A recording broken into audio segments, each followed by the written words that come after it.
નમસ્કાર.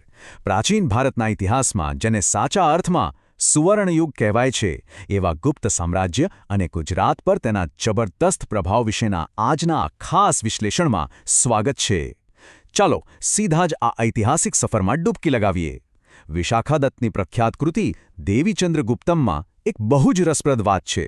જ્યારે મહાન શાસક ચંદ્રગુપ્ત બીજાએ એટલે કે આપણા જાણીતા વિક્રમાદિત્યએ શક રાજા રુદ્રસિંહ ત્રીજાને હરાવ્યા, બસ ત્યાંથી જ ગુજરાતમાં ગુપ્ત વંશની ભવ્ય એન્ટ્રી થઈ. આ કોઈ સામાન્ય સત્તા પરિવર્તન નહોતું હો, આ તો કલા, સાહિત્ય અને વિજ્ઞાનના એક એવા બ્લાસ્ટની શરૂઆત હતી જેણે બધું જ બદલી નાખ્યું. આજના આ સેશનમાં આપણે ફટાફટ આટલા મુદ્દાઓ કવર કરીશું: સામ્રાજ્યનો ઉદય, તેમનો સુવ્યવસ્થિત વહીવટ, મહાન શાસકોની સિદ્ધિઓ, સાંસ્કૃતિક સુવર્ણ યુગ, વિજ્ઞાન અને વેપારની વાતો, અને છેલ્લે આ ભવ્ય સામ્રાજ્યનું પતન કેવી રીતે થયું. તો શરૂઆતથી શરૂ કરીએ. ઈસવીસન 240માં શ્રીગુપ્તે આ વંશનો પાયો તો નાખી દીધો હતો, પણ ખરા અર્થમાં વંશને ઊભું કરવાનું કામ ઈસવીસન 319માં ચંદ્રગુપ્ત પ્રથમે કર્યું. પછી આવે છે ઈસવીસન 401નો એક ગેમ ચેન્જિંગ સમય, જ્યારે ચંદ્રગુપ્ત બીજાએ માળવા અને ગુજરાત પર ધાક જમાવી, અને આગળ જતા ઈસવીસન 470ની આસપાસ ગુજરાતમાં મૈત્રક વંશનો ઉદય થતો જોવા મળે છે. 55! આ કોઈ સામાન્ય આંકડો નથી, પૂરા 55 વર્ષ! લગભગ 5.5 દાયકા સુધી ગુજરાત પર ગુપ્ત શાસકોનું એક હથ્થું શાસન રહ્યું હતું. આ એ સમય હતો જ્યારે ગુજરાતે એક અદ્ભુત શાંતિ અને વિકાસ જોયો, જે છેક હુણોના આક્રમણ સુધી અકબંધ રહ્યો. વિચાર કરો, આટલો લાંબો સમય કોઈ એક સામ્રાજ્યનું વર્ચસ્વ રહેવું એ બહુ મોટી વાત કહેવાય.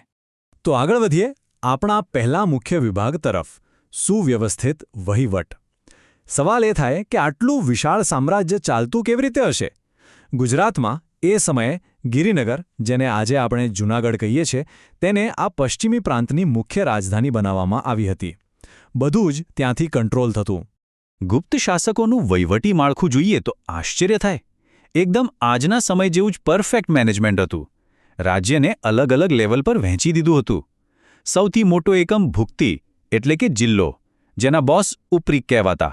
એની નીચે વિષય એટલે કે નગર, જેના વડા વિષયપતિ હતા. પછી આવે વિધિ, અને સૌથી છેવાડે ગ્રામ એટલે કે ગામડું, જેના લીડરને ગ્રામીણ કહેવામાં આવતા. આટલું સ્તરીય અને માઇક્રો લેવલનું પ્લાનિંગ ખરેખર કમાલ છે. અને નગરસભાનું માળખું તો સાવ આજના મ્યુનિસિપલ કોર્પોરેશને જ યાદ અપાવી દે.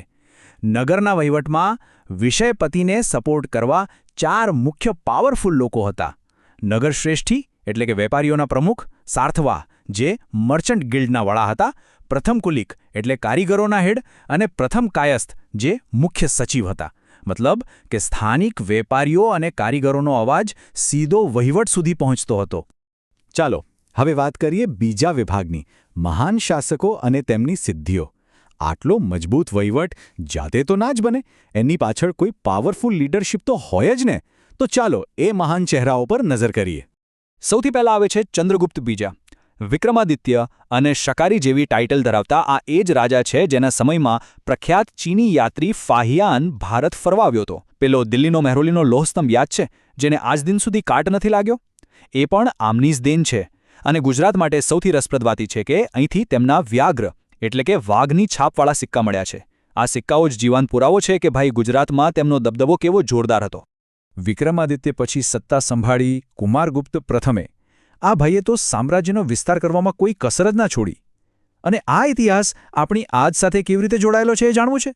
કુમારગુપ્ત પ્રથમે બહાર પાડેલા ચાંદીના સિક્કાઓ આજે જ્યાં આપણે રહીએ છીએ ને, અમદાવાદ, ભુજ, ભાવનગર અને વલભીપુર, ત્યાં ખોદકામ દરમિયાન મળ્યા છે. જરા વિચારો, સદીઓ પહેલાં આ જ જમીન પર આ સિક્કાઓ ખણખણતા હતા.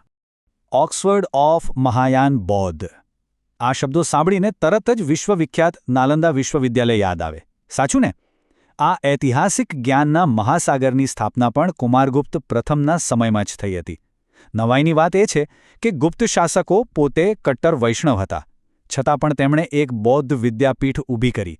આજ તો એ સમયના સર્વધર્મ સંભાવની અને શિક્ષણ પ્રત્યેના લગાવની સાચી ઓળખ છે. પછી આવે છે ગુપ્ત વંશના એકદમ પાવરફુલ અને અંતિમ પ્રતાપી શાસક સ્કંદગુપ્ત. ભયંકર હુણોના આક્રમણને જો કોઈએ રોક્યું હોય તો એ આ જ હતા. અને ગુજરાત માટે તો એમણે એક માસ્ટર સ્ટ્રોક માર્યો. સૌરાષ્ટ્રના સૂબા તરીકે પર્ણદત્ત અને ગિરનારના રક્ષક તરીકે એમના જ દીકરા ચક્રપાલિતને બેસાડી દીધા. આ પિતા-પુત્રની જોડીએ કમાલ કરી નાખી. એ જૂના સુદર્શન તળાવનું રિનોવેશન કરાવ્યું અને ત્યાં ચક્રધારી વિષ્ણુનું એક ભવ્ય મંદિર બનાવડાવ્યું. એકદમ આધુનિક ઇન્ફ્રાસ્ટ્રક્ચર ડેવલપમેન્ટ. હવે આવીએ સૌથી રસપ્રદ વિભાગ તરફ, સાંસ્કૃતિક સુવર્ણયુગ. આ એ સમયગાળો હતો જ્યારે આર્ટ, લિટરેચર અને ઇન્ટેલેક્ટનું એવું તોફાન આવ્યું જેણે આ યુગને ખરેખર ગોલ્ડન એજ બનાવી દીધો. નવરત્નો? ના, આ કોઈ જ્વેલરીની વાત નથી થઈ રહી. આ તો ચંદ્રગુપ્ત બીજાના દરબારના 9 સુપરમાઇન્ડ્સ હતા. મહાકવિ કાલિદાસ, ખગોળશાસ્ત્રી વરામિહિર, આયુર્વેદના જ્ઞાતા ધન્વંતરી, અમરસિંહ, વ્યાકરણશાસ્ત્રી વરરુચિ અને પેલા જાદુગર વેતાળ ભટ્ટ. આ બધા દિગ્ગજોએ ભેગા મળીને સંસ્કૃત સાહિત્ય અને જ્ઞાનને એક એવા લેવલ પર પહોંચાડ્યું જેની આજે આપણે કલ્પના પણ ન કરી શકીએ. એ સમયનું સાહિત્ય જુઓ તો ખરા. કાલિદાસના રઘુવંશ અને મેઘદૂતમ તો આજે પણ સાહિત્યના માસ્ટરપીસ મનાય છે. પછી વિષ્ણુ શર્માનો પંચતંત્ર. અરે, બાળપણમાં આપણે જે વાર્તાઓ સાંભળીને મોટા થયા છીએ એ આ જ સમયની દેન છે. અને હા, વિશાખા દત્તનું મુદ્રા રાક્ષસ. આ કોઈ સામાન્ય વાર્તા નથી. એમાં નંદવંશના પતનની આખી ઐતિહાસિક થ્રિલર છુપાયેલી છે. ખરેખર આ પુસ્તકો આજે પણ આપણી સંસ્કૃતિનો ધબકાર છે. આગળનો વિભાગ છે વિજ્ઞાન, ધર્મ અને વેપાર. આ સુવર્ણ યુગમાં માત્ર કવિતાઓ જ નહોતી લખાતી, પણ સાયન્સ અને ઇકોનોમીમાં પણ ખતરનાક ઇનોવેશન થઈ રહ્યા હતા. એ સમયનું સાયન્સ સાંભળીને તમે ચોંકી જશો. ન્યૂટનના જન્મ્યાના સદીઓ પહેલાં બ્રહ્મગુપ્તે બ્રહ્મસ્ફુટ સિદ્ધાંતમાં ગુરુત્વાકર્ષણનો પાયો નાખી દીધો હતો. વાઘભટ્ટે અષ્ટાંગ હૃદયમાં આયુર્વેદ અને છેક પ્લાસ્ટિક સર્જરી સુધીની મેડિકલ સાયન્સની વાતો લખી હતી. અને નાગાર્જુને તો રસાયણશાસ્ત્ર એટલે કે કેમિસ્ટ્રીમાં રસચિકિત્સા પર પાયાનું રિસર્ચ કર્યું. સાચું કહું તો એ વખતનું વિજ્ઞાન આજે પણ આપણને વિચારતા કરી દે એવું એડવાન્સ હતું. અને આર્યભટ્ટનો સૂર્ય સિદ્ધાંત તો સાવ અલગ જ લેવલ પર હતો. એક તરફ આખી દુનિયા હજુ ગોથા ખાતી હતી કે પૃથ્વી ગોળ છે કે ચપટી, ત્યારે આર્યભટ્ટે એકદમ સચોટ રીતે સાબિત કરી દીધું કે પૃથ્વી ગોળ છે અને પોતાની ધરી પર ફરે છે. આ કોઈ નાની સૂની વાત નહોતી. એ જમાનામાં સ્પેસ સાયન્સની આ એક જબરદસ્ત છલાંગ હતી. હવે અર્થતંત્ર પર આવીએ. એ સમયે બજારમાં સોના અને ચાંદીના સિક્કાઓનો રણકાર ગુંજતો. આ સિક્કાઓ પર ગરુડ, નંદી અને મોર છાપેલા હતા, જે ધાર્મિક છૂટછાટ અને સહિષ્ણુતા દેખાડે છે. વેપારની વાત કરીએ તો ગુજરાતનું ભૃગુ કચ્છ એટલે કે આજનું ભરૂચ એક ઇન્ટરનેશનલ હબ હતું.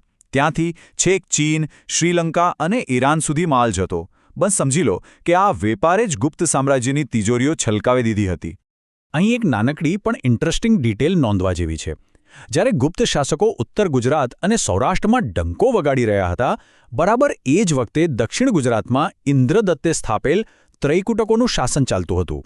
આ દર્શાવે છે કે એ સમયે આખું ગુજરાત કોઈ એક સત્તા નીચે નહોતું, પણ અલગ અલગ પાવર સેન્ટર્સ એક સાથે કામ કરતા હતા.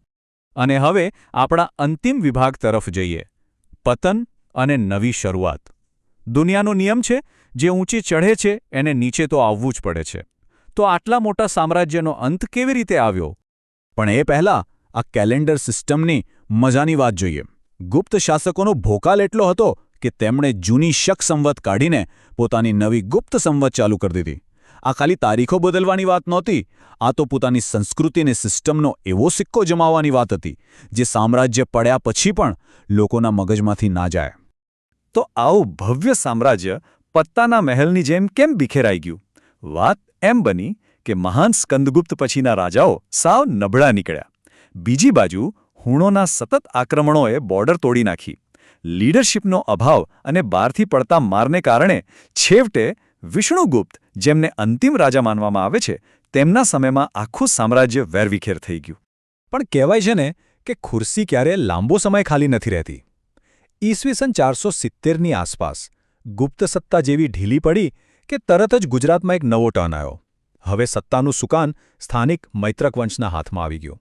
તેમણે આ ખાલી પડેલી જગ્યા ભરી દીધી અને ગુજરાતના ઇતિહાસનું એક નવું જ પ્રકરણ શરૂ કરી દીધું.